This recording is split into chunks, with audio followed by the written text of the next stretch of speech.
Hey guys, welcome to another special in Project C.A.R. So unfortunately I wasn't able to get the next episode ready in time, so I've come up with something else. Today we're going to be having a quick look at the new gauges I bought from SpeedHut, and we're going to have a look inside the box and I'll show you what I got. So let's get going. So inside we have a bigger box and it looks like two small ones, so let's grab a small one first. And we've got the speedometer in miles per hour. So because my car is going to be driving both in the UK and mainland Europe, I've decided to go for, instead of a double gauge, I've gone for two individuals. So I've got a mile per hour, and then there should also be a kilometers per hour, which we'll show you shortly. As you can see, it's got two green lights on there as well as a white one. The green ones are for the indicators and the white one is for the high beam. I'll also have LEDs installed on the dashboard to duplicate that. So that's the first one. We'll open the box shortly. Then I've decided to go for a fuel gauge and just a standard clock. We'll have a look at that in a second. And then last but not least, we've got the bigger box, which I assume holds the rest of them. So in the big box we have got a tachometer, and these are all 110mm in diameter and the small ones are 58.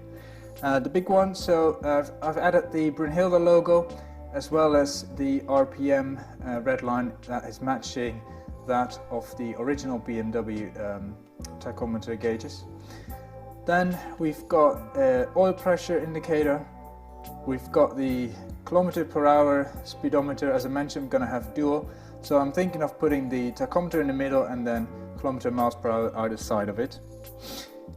We've got water temperature, oil pressure, a fuel gauge, and last but not least we've got a voltmeter.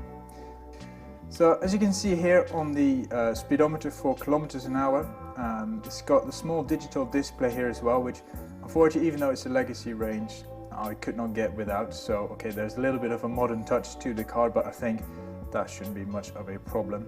The little button here allows you to adjust and go through the menu, which unfortunately I can't do at the moment because it's not hooked up, but I'll show you once it is connected. And then all the numbers will light up once it's connected, and as well as the indicator, all with a white color. So when we open the box, we've got the instructions for the speedometer and the wiring. I believe these are also for the lighting of the gauges. So all of these will be connected, and then there's a dimmer switch that allows me to dim or adjust the brightness of the gauges. So that's in here. And then the gauge itself, which is really nicely done actually.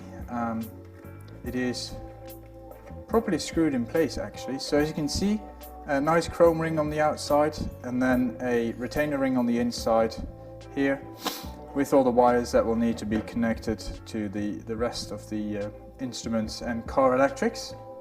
Then the smaller gauges, exactly the same principle. You've got the chrome outer ring, the body, and then there's a retainer ring on the inside there, and then the cables coming out to connect them all.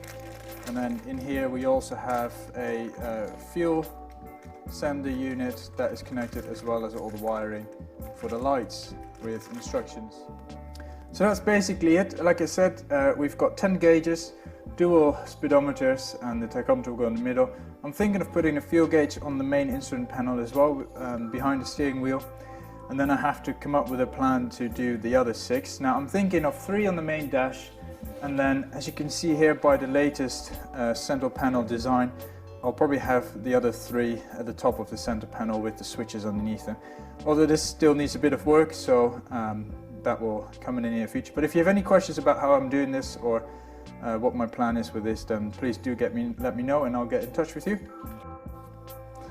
And there you go, that's it. Like I said, a brief video about my SpeedHut gauges from the US, which I'll be building in hopefully in the not too distant future when the car is back. If you have any questions, do get in touch either via the comments section below or email, and I'll be happy to answer your questions or respond to your feedback or anything else you might have. Thank you again for following me, subscribing to my channel, and I'll see you again hopefully soon with next episode. Bye bye.